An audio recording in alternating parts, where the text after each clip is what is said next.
गरुडगमन तव चरणकमलमिह मनसि लसतु मम नित्यम्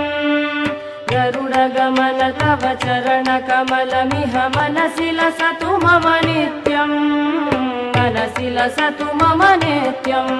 मम तापमपा गुरुदेव मम पापमपा गुरुदेव मम तापमपा गुरुदेव मम पापमपा गुरुदेव